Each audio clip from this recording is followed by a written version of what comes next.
Bonjour à tous. On va passer un dernier petit moment avant qu'on puisse aller déjeuner pour parler du financement de l'innovation à impact, parce que c'est évidemment un élément central dans le développement des solutions, des projets que vous avez pu voir ou que vous développez. Alors, on voit de plus en plus de solutions et de fonds impact qui se développent. Le financement de l'impact, c'est quelque chose qui a quelques années, mais qui se développe à toute vitesse, qui notamment est très présent aux États-Unis. Plus que les fonds d'investissement qu'on peut voir dans le venture, il y a également tout le métier de la gestion d'actifs qui évolue, avec notamment les critères ESG qui se diffusent dans l'ensemble des méthodes d'investissement pour les investisseurs. Et donc aujourd'hui, j'ai le plaisir d'accueillir 3 représentants très complémentaires, vous allez le voir, de l'investissement en France. Alors, Johanna, on va commencer par toi. Johanna Vincent Leyde, donc tu es investisseur chez BPI France pour le fonds Écotechnologie, donc, qui investit en venture deep tech, donc relativement early stage, voire très early stage, et très autour de la science notamment. Et tu es particulièrement impliqué dans la mesure d'impact pour l'ensemble des participations de la BPI. Tu nous en diras un mot tout à l'heure. Nicolas Sellier, qui est investisseur et fondateur donc, du fonds Ring Capital, donc qui investit en venture et en growth, donc en capital développement, notamment autour de l'impact. Et Olivier Combasté, qui est président et fondateur de la société de gestion Pergame, donc qui gère 1 milliard d'euros. Vous voyez que c'est plutôt des sociétés qu'on a moins l'habitude de voir en venture et qui investit pour des entrepreneurs et des institutionnels en coté et en non-coté en Europe et aux États-Unis.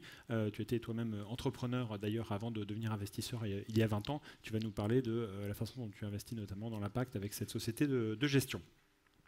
Alors peut-être rapidement, on va commencer par une petite présentation. Est-ce que tu veux nous en dire un petit peu plus, notamment sur le fonds Ecotech et l'activité de la BPI dans le monde de l'impact? Oui, avec plaisir. Donc, ravi d'être là aujourd'hui pour parler de l'impact chez BPI France, parce que c'est un vaste sujet qui anime toutes nos activités chez BPI, que ce soit au sein de l'investissement, du financement et de l'accompagnement. Donc déjà par notre mission principale qui est de développer économiquement les territoires, mais aussi avec des actions plus ciblées. Donc je peux vous citer la dernière en date qui est le plan climat, qui est un plan massif qui vise à aider à la transition environnementale de l'écosystème entrepreneurial français et qui comporte 3 piliers pour des montants de financement de plus de 40 milliards d'euros en partenariat avec la Banque des Territoires. Donc pour les 3 piliers, on a d'abord la volonté d'accompagner les entreprises classiques dans leur transition environnementale par le biais de formation, sensibilisation, accompagnement et outils de financement dédiés, la volonté d'investir et de financer encore plus les énergies renouvelables et la volonté de soutenir le plan Green Tech, donc le coq vert que vous avez vu émerger et sur lequel on veut vraiment miser. En autre élément fort de notre investissement dans l'impact, on va avoir l'activité d'investissement indirect qui est assez importante chez BPI France et qui a très tôt investi dans des fonds impact. Donc depuis la fin des années 2000, c'est plus de 200 millions d'euros qui ont été investis dans une quinzaine de fonds. Et ce qui me semble intéressant, c'est que la moitié de ces investissements ont été réalisés il y a moins de 2 ans. Donc il y a vraiment une accélération avec des nouvelles générations de fonds qui ont déjà fait leurs preuves et qui lèvent aujourd'hui des montants significatifs. Et si je peux parler de l'investissement direct, du coup, qui est aussi une part importante de notre activité et pour laquelle on prend en compte des référentiels ESG et qu'on a signé des chartes engageantes, que ce soit Sista ou les principes d'investissement responsable. Et qu'on applique à tous nos fonds. Et on a en plus de ça des fonds plus spécifiquement dédiés à des thématiques à impact, que ce soit la santé, la culture ou l'environnement. Et ça, je pourrais vous en parler un peu plus avec les fonds Écotechnologie et Ville de demain, qui représentent aujourd'hui 300 millions d'euros sous gestion et qui visent à investir dans des technologies qui répondent aux enjeux environnementaux. Merci. Nicolas, est-ce que tu veux nous présenter un petit peu plus Ring et la façon dont vous investissez dans l'impact? Ok, moi j'ai toujours été investisseur depuis 20 ans dans la tech chez Alven et j'ai cofondé un petit fonds qui s'appelait Investir et Plus en 2011 qui était le tout début de l'impact à l'époque où on ne pensait pas que c'était possible. Et depuis Ring, on a créé Ring avec un associé entrepreneur. Ring, on a deux grosses thématiques, enfin trois. On investit dans les entrepreneurs innovants de la tech pour lesquels l'impact est au cœur du sujet avec trois véhicules. Un véhicule qui investit dans des sociétés capital développement technologique à impact, un deuxième qu'on a levé récemment qui est un fonds de venture capital early stage impact et un fonds de dotation qui lui finance et accompagne des très jeunes associations, start-up associatives innovantes qui œuvrent pour l'inclusion de populations fragiles. Voilà. Ok, merci. Olivier, est-ce que tu veux nous parler un petit peu plus de Pergame et Ouais, ce que vous y faites? Alors jamais j'aurais pensé être là pour venir parler de financement, d'innovation et d'impact, parce qu'on est plutôt des enfants du pétrole, des enfants d'une autre société. En fait, on fait notre transition énergétique très très rapidement depuis maintenant 10 ans. On fait du côté, et donc sur le côté, on va être article 8 pour ceux qui sont un petit peu dans le business. Ça veut dire qu'on investit en se souciant des actifs dans lesquels on investit. Ça ne veut dire pas qu'on investit que là-dedans. Et on utilise un certain nombre de bases de données, dont Sustainalytics ou des bases de données que vous avez citées. C'est pour la partie côté. Et dans la partie non cotée, on a toute une série d'investissements dans lesquels on regarde maintenant depuis 6 ou 7 ans soigneusement un certain nombre de critères qui guident nos investissements. Et puis on s'est beaucoup engagé il y a 6-7 ans dans une industrie qui va peut-être vous faire quitter tous la salle, qui s'appelle le ciment, et qu'on a eu l'ambition, avec des anciens cadres de l'industrie, de changer, de faire évoluer et d'obtenir des productions dont la teneur en CO2, la teneur en clinker, dans un premier objectif, doivent être de 50% inférieure à ce qu'elle était il y a un certain temps. Alors ça nous a valu plein de problèmes avec la profession, évidemment, plein d'avatars, mais on est en train d'y arriver, donc on va un petit peu en parler, et puis voilà. On peut peut-être en parler maintenant. Je crois qu'en plus, tu nous as apporté quelques images de cette cimenterie. C'est intéressant, je trouve, les investissements peut-être industriels. Nous, on n'a pas l'habitude de voir ça. Les investissements, c'est plutôt technologique, en venture, etc. Donc l'investissement industriel, ça peut aussi avoir un impact très très fort pour l'environnement. Donc est-ce que tu peux nous en dire un peu plus sur ce projet industriel? Alors, je vais essayer d'être très rapide. Juste un rappel de cette industrie. Il y a une partie chaude, une partie froide. La partie chaude, elle est très très consommatrice d'énergie et dégage énormément de CO2, 1000 à 1200 kg à la tonne produite, c'est colossal. Cette partie a été négligée pendant 30 ans en Europe parce que tous les droits carbone qui ont été distribués gratuitement par la Commission ont servi aux cimentiers à améliorer leur rente ou à aller acquérir des actifs en Asie, en Amérique du Sud, qui se sont empressés de vendre au premier creux conjoncturel. Aucune des usines françaises ou européennes n'a été modernisée, à l'exception de quelques usines. Donc ce secteur est devenu vraiment un secteur qui a beaucoup marqué les gens qui suivent l'activité polluante. Et beaucoup de cadres à l'intérieur des entreprises se sont un petit peu révoltés contre ça. Et nous, on a été proche d'un certain nombre de ces cadres-là qui ont décidé de créer une approche un peu différente, où on essaierait d'acheter dans un premier temps cette matière qui a été chauffée vers des producteurs qui ont été vertueux et qui ont des fours très performants et qui consomment peu d'énergie et dégagent le moins de carbone dans un premier temps. Et deuxièmement, d'y adjoindre 4 aspects très importants dans notre business plan qu'on a démarré en 2014, à peu près 2014-2015. Des moyens de transport doux et non polluants, donc la quasi-totalité ou l'exclusivité de ce qu'on fait est fait par rail ou par voie fluviale. Donc on a été les premiers à réactiver des transports de masse sur le Rhône au départ de Sète, et puis par rail à ouvrir des sillons avec la SNCF sur le site d'une de nos implantations, qui est le paradoxe amusant, une ancienne usine de la Ceita qu'on a reconvertie à Tonins dans le Lot-et-Garonne. Deuxièmement, on s'est dit que l'ensachage des sacs était quelque chose qui obéissait au passé. Toute l'Europe du Nord ensachait ses sacs en PET recyclés ou recyclables. Nous, on s'est dit qu'en France, il fallait qu'on fasse la même chose et qu'on arrête d'avoir ces sacs en papier craft, que vous connaissez tous, qui généralement brûlent, dégagent une fumée noire. et sont horriblement polluants, ont l'inconvénient de traîner sur les chantiers et ont l'inconvénient complémentaire de ne pas pouvoir servir de réceptacle soit à des outils, soit à des scories de chantier. Donc on a créé un sac qui est portable comme ça, 25, 30, 35 kilos, qui permet aux ouvriers sur les chantiers de prendre leurs scories, de les emmener à la déchetterie et de mettre ça dans la partie recyclable. Donc on est les premiers à avoir fait ça, des sacs en PET. Troisièmement, en matière de livraison donc, et d'approvisionnement, on utilise, comme je vous l'ai dit, la voie ferrée et la voie fluviale. Et puis on est en train, en matière électrique, on fait ça avec Green Yellow, parce qu'on a un petit peu d'investissement dans cette société que certains d'entre vous connaissent peut-être, qui est Green Yellow. Green Yellow, c'est les ombrelles de Casino, du groupe Casino, qui ont servi un jour de support à des panneaux solaires, et puis ça a été généralisé sur des bâtiments tertiaires.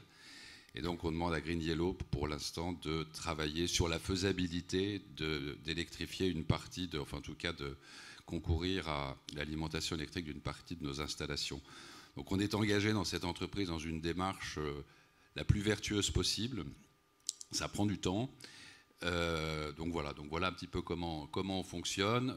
Je ne parle pas de l'accès au marché, je ne parle pas des problèmes qu'on a eu pour rentrer dans ce cartel qui est un monde très particulier, mais on y est maintenant, on est respecté et on veut développer cette entreprise et prouver qu'on peut faire les choses différemment, autrement, et puis surtout dire la vérité et dire les choses telles qu'elles sont sur la manière à la fois dont on travaille et dont on a envie de concourir à baisser le plus possible cette empreinte carbone qui disparaîtra jamais complètement parce qu'il ne faut pas, comme disait un des interlocuteurs tout à l'heure, il y a deux phrases que j'ai retenues.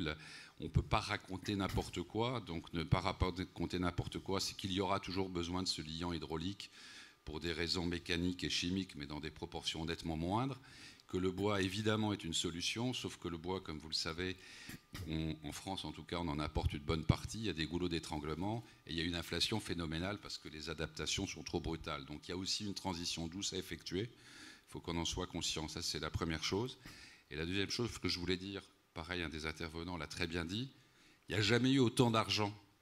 C'est très rare dans nos mémoires de dire les gens avaient beaucoup d'idées, pas d'argent. Aujourd'hui, il y a beaucoup d'argent sur une urgence collective globale et je crois que c'est une opportunité unique. Et maintenant, il faut réussir le pari de la démographie et de l'éducation de nos enfants, de nos collaborateurs, de beaucoup de gens pour aussi faire changer les choses. Voilà. Merci Olivier. Nicolas, je voulais te demander un petit peu sur comment vous qualifiez, parce qu'on parle d'investissement impact, mais pour toi, c'est quoi l'investissement impact? Comment tu qualifies l'impact? Comment tu le mesures? Et comment vous le suivez dans le temps au travers de vos participations? Alors, qualifié, les deux fonds n'ont pas les mêmes critères. On a un fonds, le fonds Venture Capital, lui, il s'intéresse qu'à des gens dont l'impact est le cœur même du business. Des business a été designé pour répondre à un problème social ou environnemental.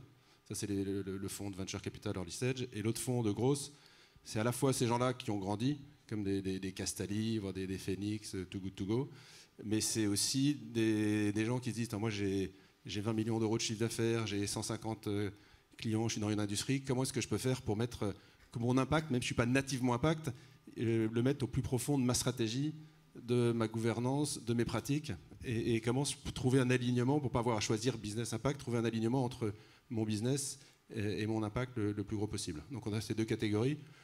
Après, les critères, c'est les mêmes. C'est les critères de mesure l'impact, la puissance de l'impact, les critères un peu classiques d'additionnalité. Il faut que ça soit mesurable. L'avantage, quand c'est au cœur du business, c'est que c'est mesurable. Quand tu vends une fontaine Castali, tu sais que tu as 600 bouteilles en plastique qui sont évitées chaque mois. Donc ça, c'est 1 euro de chiffre d'affaires se traduit directement en X% d'impact. C'est plutôt facile. On n'a pas besoin d'avoir des post-docs qui font des thèses sur comment mesurer l'impact pendant 3 mois. Et l'autre point est le principal, hein, qui est à la fois le plus dur à évaluer, mais le seul garde-fou, c'est le seul sur lequel on peut vraiment s'appuyer, c'est qu'est-ce qu'il y a dans les tripes est-ce que l'entrepreneur, quand il se lève le matin, il voit dans le succès de sa boîte un moyen d'avoir le plus gros impact social ou environnemental, et du coup de légitimer l'hypercroissance, que plus j'ai de croissance, si elle n'est pas perverse, plus je peux avoir un fort impact. Et c'est les déterminés, quoi. Nous, c'est investir chez des déterminés, parce que c'est la seule façon de s'assurer que l'impact ne sera pas un moyen de faire du pognon, mais une fin, et que le business model sera au service de l'impact. Après, comment on le mesure? Parce qu'après, il faut rentrer concrètement. on dit, OK, on a de l'impact, on essaye d'aligner à la fois, d'objectiver cet impact, donc on construit avec les entrepreneurs, et ça, même les entrepreneurs par impact peuvent le faire, trouver des KPI impact, construire en marge du business plan financier un business plan impact.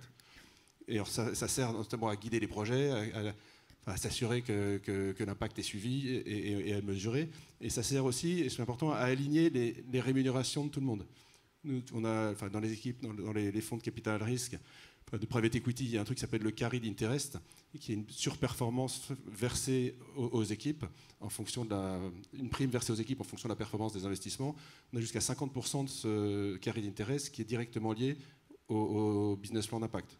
Donc c'est pas nous on n'est pas jugé parti, donc il est audité chaque année. C'est nos investisseurs in fine qui décident et de la nature des objectifs, de ce qu'on veut faire et quand on ressort, qui nous disent est-ce qu'il a été atteint ou pas. Ce business plan-là, il nous sert aussi à embarquer les managers et les fondateurs. On dit, voilà, nous, on a ce BP. Pour nous, on aimerait qu'une partie de votre rémunération, de vos BSPCE, soit aussi assise sur ce BP qu'on va construire ensemble. De façon aussi, par ruissellement, que l'ensemble des équipes soit aussi incentivé et du coup, poussé, pas à choisir l'impact contre le business, mais poussé à trouver le meilleur alignement entre l'impact et le business. Et après, sur la partie accompagnement, on a une personne qui est dédiée à accompagner toutes les sociétés du portefeuille sur ces pratiques. Ça va sur des kits, sur du B Corp, sur comment faire, sur du partage d'expérience, sur des workshops, sur des fraises climat. Ça va aussi, je pense que ça tout le monde peut le faire, par essayer de trouver dans l'action d'une façon innovante, cohérente avec le business, comment une entreprise peut aussi rayonner indépendamment de son business avec des actions philanthropiques qui sont cohérentes et harmonieuses avec leur business model. Typiquement, il y a Showroom Privé a monté, ils sont assez pudiques, ils n'en parlent pas trop, a monté une fondation qui a monté une école pour éduquer, former les gens du bassin sans emploi du bassin de Roubaix au métier du e-commerce. C'est super, ça engage les employés, ça fait rayonner la marque dans son territoire et c'est une communication positive. En même temps, ça forme des gens qui ont besoin de jobs et ça permet pour Showroom et des employeurs de la région de trouver des emplois qualifiés. Voilà. Merci Nicolas. Johanna, toi tu as été particulièrement impliquée dans la mise en place de méthodos de suivi des KPI impact pour le fonds, mais pas que, enfin pour tous les fonds venture en fait à la BPI. Du coup, tu peux nous en parler un petit peu ? Oui. Alors nous, en fait, on s'est posé la question du suivi de l'impact un peu tard, parce qu'on a été créé donc le fonds écotechnologie en 2012. Et à l'époque, cette notion de suivi et évaluation d'impact était quand même moins prégnante, moins populaire, et les méthodos étaient moins établis. Et du coup, il y a 2 ans, on s'est posé la question de mince, mais c'est pas juste parce qu'on a investi dans un insect que c'est forcément vertueux. Donc on s'est attelé à la tâche aussi parce que nos participations nous en parlaient de plus en plus. On voyait qu'elles travaillaient les sujets, qu'elles avaient un vrai intérêt sur le sujet, qu'elles pouvaient valoriser auprès de leurs parties prenantes, clients, employés et autres. Et du coup, on est allé voir un peu tous les fonds d'impact de la place, que ce soit Inco, Raise, pour s'inspirer des meilleures pratiques sur lesquelles on a retravaillé et qu'on intègre à nos objectifs qui sont un peu plus ciblés environnement et avec la volonté d'aussi soutenir des technologies de rupture, parce qu'on est persuadé que les méthodologies d'impact sont très vertueuses et permettent d'avoir des indicateurs concrets, mais sur des sociétés très très jeunes avec des temps longs de développement, c'est un peu plus difficile à appréhender.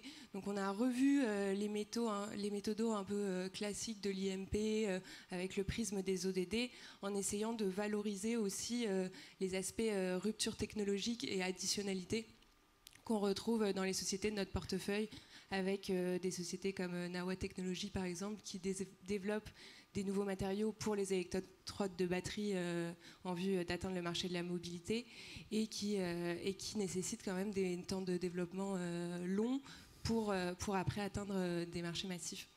Donc on a un peu revu les méthodos qu'on a pu voir à notre sauce et on a aussi cherché des outils.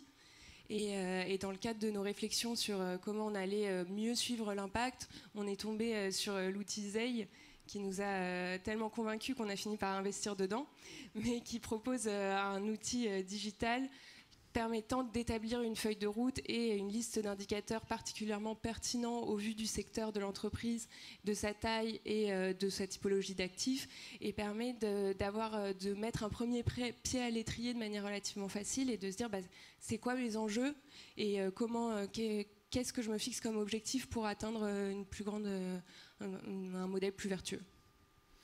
Et concrètement, en termes de reporting pour les sociétés du portefeuille, ça veut dire quelque chose de particulier ou à chaque fois c'est... Pour l'instant, c'est encore au stade du projet. On est en train de mettre ça, de co-construire ça avec nos participations pour voir quel serait le modèle le plus adéquat. Mais c'est déjà d'établir une discussion. Je pense que c'est les moments les plus intéressants. Merci. Peut-être sur le sujet de la performance, on pose souvent la question de la performance sur les investissements à impact. Peut-être Olivier, est-ce que dans les investissements que tu fais, est-ce que tu attends une performance différente des projets qui ont une dimension impact des investissements traditionnels ?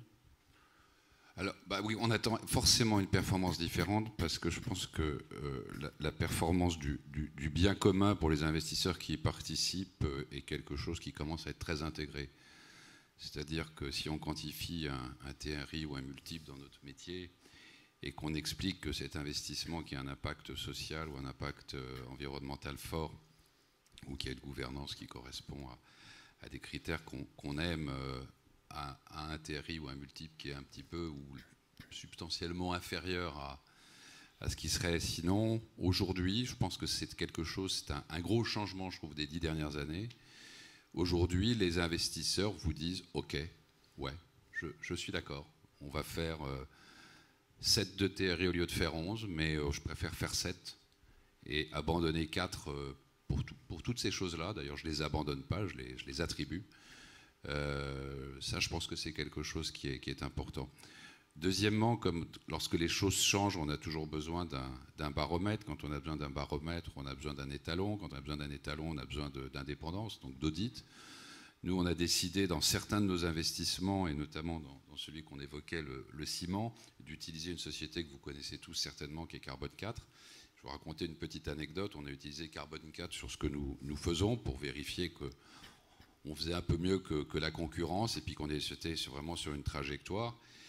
Et quand on l'a suggéré sur notre site, on a reçu une assignation avec visite des gendarmes dans des dépôts de vente de nos sacs qui nous a été gentiment adressée par un de nos concurrents. Comme ça a été jugé et qu'on a gagné, je peux dire qui c'est parce que c'est public, le groupe Lafarge-Holcim.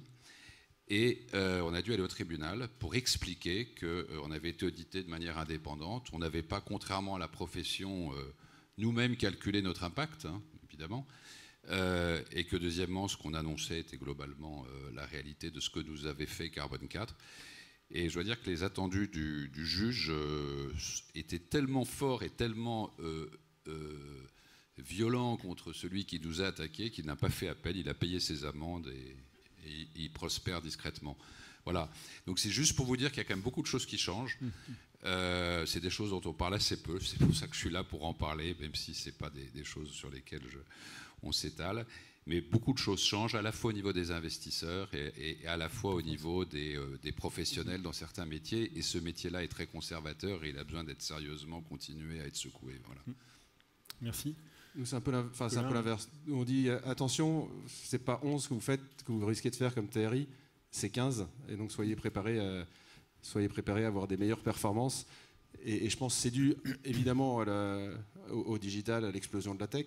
Mais c'est dû au fait, quand vous avez les meilleurs élèves en sortant d'école qui veulent bosser pour des boîtes qui œuvrent avec un impact fort, quand des clients se disent, moi, ma façon de me limiter avec mon portefeuille, c'est de privilégier les marques qui respectent la personne humaine et l'environnement, et quand les investisseurs, quand on voit l'explosion de l'épargne solidaire, il n'y a jamais eu un tel alignement, plus avec la révolution digitale en booster, il n'y a jamais eu un tel alignement en faveur de la performance des boîtes impact.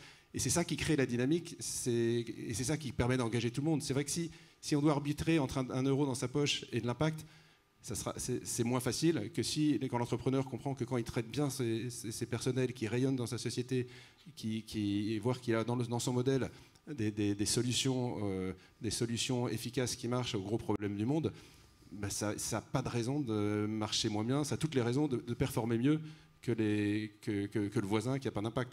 Et c'est vrai qu'il y a 10 ans, tout le monde nous disait « Ah, Startup Impact », elle rigolait, elle prenait un peu pour des gros débiles, quoi. Ou des prophètes ou des gars qui avaient vu des apparitions.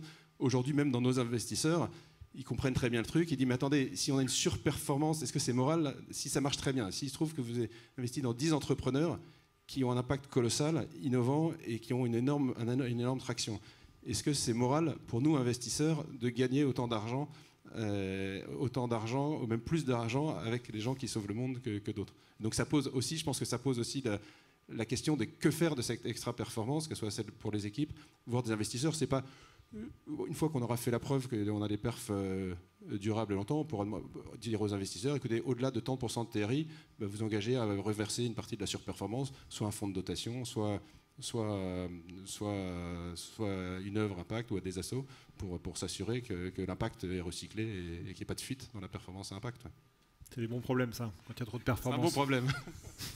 Je voudrais juste dire un mot sur ce qu'a dit Nicolas, parce que c'est deux métiers différents et c'est très vrai dans les services. Dans l'industrie, il y a un temps qui est très long et il y a un sujet de prix. C'est que le pricing power que vous avez dans l'industrie, il est assez faible, sauf qu'il est en train de changer.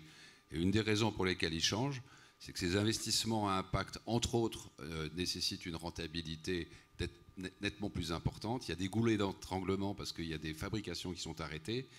Et donc, on peut s'attendre à effectivement voir l'industrie qui va rejoindre les performances que tu cites, mais qui passe par un moment un petit peu compliqué.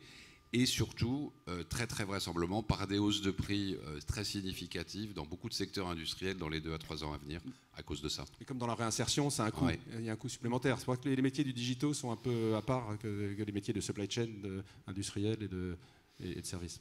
Ouais. Ce qu'on a pu voir, nous, on se situe un peu dans l'entre-deux entre la tech et l'industrie, sachant qu'on a pas mal de sociétés à composante industrielle. C'est que autant au début, ça a pris un peu de temps à démarrer, mais que depuis 2018, on a quand même un vrai mouvement qui est celui qui a été cité, à la fois de marchés, de corporate qui sont prêts à investir et à payer pour décarboner leurs activités, mais aussi un driver réglementaire qui est très fort et qui va jouer aussi sur les sujets de prix. Et du coup, on mise sur des niveaux de performance, même sur des sociétés à composante deep tech industrielle, au même niveau que de l'investissement classique, en étant peut-être un peu plus patient et en se positionnant comme investisseur de long terme. Merci. Et peut-être une toute petite dernière question pour toi, Johanna, parce que je sais que vous avez monté le fonds sur la base du fait qu'il y avait un peu un trou dans la raquette du financement deep tech et qu'on trouve peu d'investisseurs pour investir justement sur des temps longs en deep tech et notamment en impact. C'est pour ça que vous avez lancé ce fonds. Est-ce que tu vois les choses évoluer de ce point de vue-là? Est-ce que tu penses que l'ensemble du venture va se porter vers l'impact et qu'on n'aura plus du tout de soucis de financement de l'impact dans les années à venir? En tout cas, il y a vraiment une augmentation des fonds sur des sujets environnementaux qui sont les sujets impact que je vois le plus. Et on le voit aujourd'hui, les levées de fonds auxquelles on participe, on a une vraie concurrence qui n'était pas du tout le cas en 2012 quand on était un peu les seuls à pouvoir investir. Et un bon exemple aussi, c'est qu'on a démarré en 2012 avec 150 millions sous gestion et là on arrive à 300 millions pour pouvoir financer ces sociétés-là. Je pense qu'il faut faire attention à ce que le tout environnemental ne vienne pas masquer un peu le besoin d'impact social. Tout le monde est concerné par le climat. Les gens peuvent avoir l'impression de ne pas être directement concernés par la fracture sociale. Et je pense que là, on voit les gros investisseurs, les gros institutionnels, c'est le climat. Mais je pense qu'il faut, vous l'avez fait en ayant un track qui soit social. Je pense que c'est un des risques, c'est d'occulter la partie sociale qui est, in fine, qui est presque plus importante.